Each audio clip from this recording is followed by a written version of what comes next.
Well, after those heavy losses in Ukraine last night and the winter deepening in Ukraine, we're going to take a look more at the situation there with our guest today. I'm joined on the line now from Dublin by Scott Lucas, who is Professor of International Politics at University College Dublin. First of all, thank you so much for your time. We do appreciate it. Welcome to the programme. Maybe first, Mr. Lucas, what do you think this significant attack last night with all those casualties, how does that fit into Russia's tactics at the moment? Oh, the Russian tactics, not just at the moment, but throughout the 46 months of this full-scale invasion, are to obviously attack on the ground to try to seize territory, but from the air, you attack energy infrastructure to try to break the ability of Ukraine to provide heating, provide power to its people. And at the same time, you terrorize the civilian population. You try to break their will to resist. It's not a question of whether or not those civilian sites are being targeted.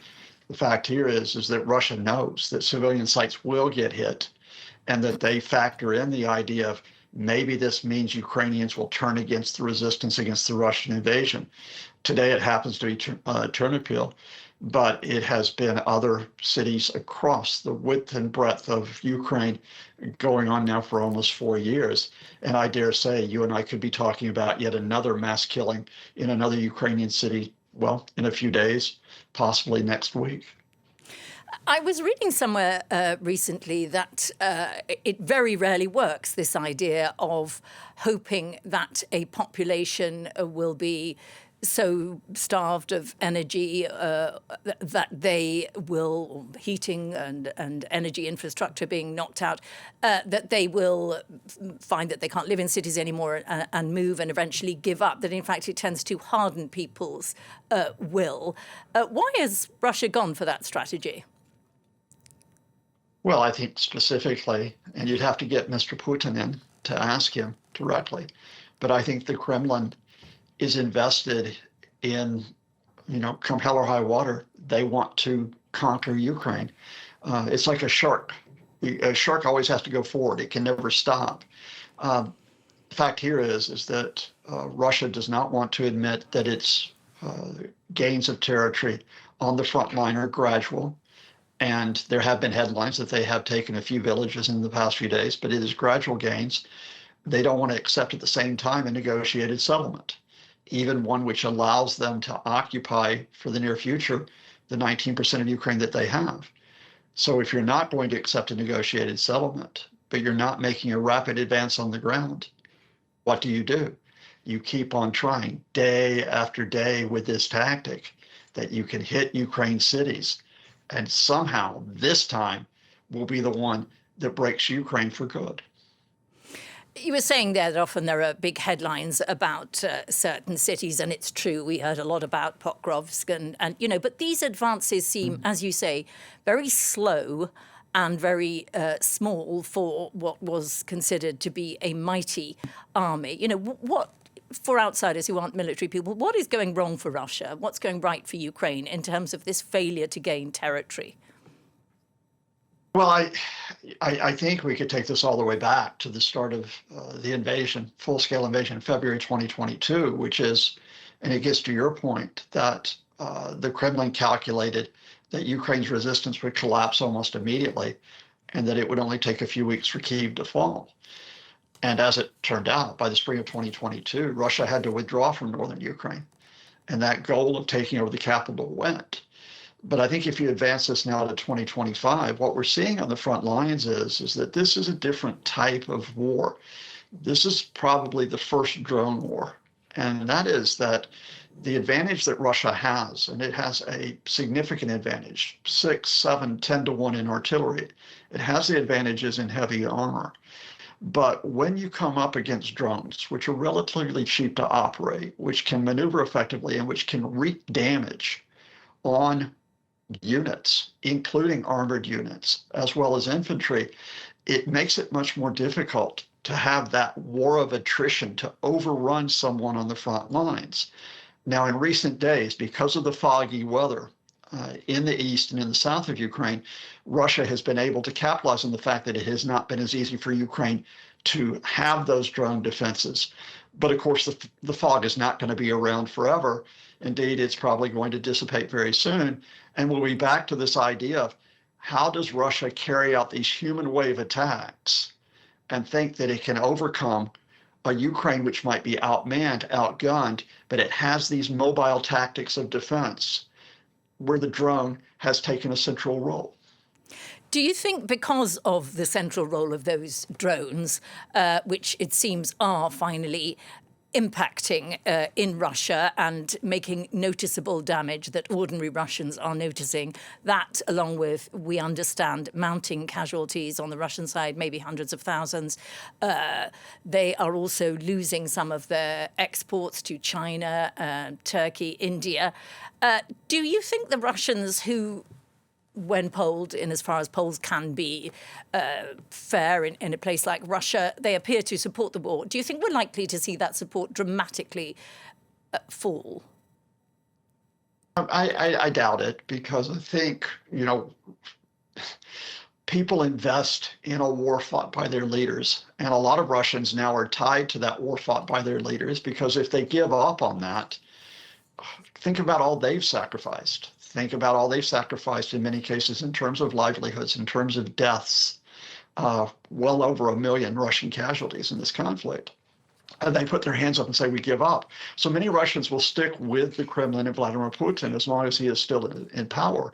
But I think the effects that you're talking about, which is the combination of Ukraine's not only drone attacks, but missile attacks on vital Russian facilities, oil refineries, petrochemical plants, chemical plants, electronic plants, ports, shipping. The combination of that and the sanctions, especially the U.S. sanctions last month, which are driving away Russia's largest oil customers, China decreasing by 36%, 5 of 7 Indian refineries giving up all Russian orders next month. The combination of that is it makes it tougher for the Kremlin to wage this war. They have to commit more resources to defense. Up to 2 million reservists now being possibly called up, many of them to stand guard around these facilities against Ukraine attacks. And they have to try to find the money to continue to finance their operations inside Ukraine. That's why I say, and I can't guarantee this, I don't like making predictions, but I would think maybe that a 6 to 12 month window for Vladimir Putin to try to break Ukraine is what we're looking at before the economic effects and the military effects of the sanctions combined with the Ukrainian attacks, well, finally might curb his dream of conquering his neighbor. Maybe we could, it's an interesting prediction, maybe we could move to talk a little bit more about this other apparent Russian strategy of trying to destabilize other NATO countries or Ukraine allies by sabotage, or attempts at sabotage or attacks on infrastructure, which are being attributed to Russia. We've seen them in Romania, some other countries, Poland. Just this week, we had the attack on the Polish rail line to Ukraine, and it seems to be part of a pattern. Now, on Tuesday, we heard the EU's top diplomat, Kaja Kallas, talking about the need for better protection. I think we can take a listen to that now.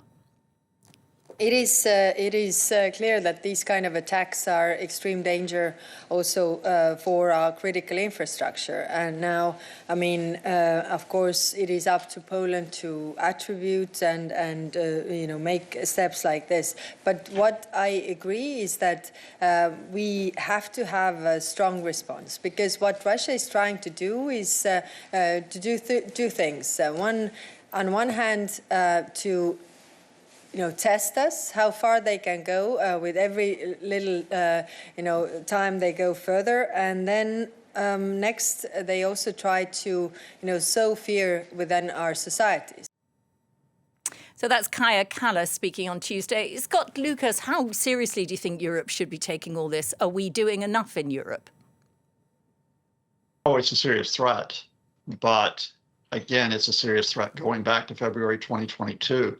And look where Vladimir Putin lost his initial gamble. Rather than splitting Ukraine, he actually pushed countries to join Ukraine, Sweden and Finland, rather than breaking join NATO. Europe. Yeah, to join NATO, I should say. Rather than breaking Europe, he actually had an EU which has found a sense of purpose in providing that financial and economic support for Ukraine. In other words, you have had Europe not simply retreating or dissolving, with the exception of a couple of countries, Slovakia and Hungary, which have pro-Kremlin leaders. They stood with Ukraine. And I think what we see now is that when Russia tries to go farther, when they try to test Europe with the overflights of the drones, with the fighter jets earlier this year in Estonia, and now with what may be the sabotage operations of the railways in Poland, that just reaffirms redoubles the determination of European countries not to give way to this type of hybrid warfare. I do think it increases the economic and financial demands on Europe. You have to provide for your defense. You have to put those measures in place, as well as provide the funds for Ukraine's own financial and economic situation. But at the end of the day, Russia is one country. The EU is 27. Whose position would I rather be in when it comes in terms of the economic, the financial, as well as the military conflict? I'll take Europe. Okay, we'll have to leave it there. We're out of time now. Thank you so much, Scott Lucas from University College Dublin there, talking to us. Thank you so much for your time. We really do appreciate it.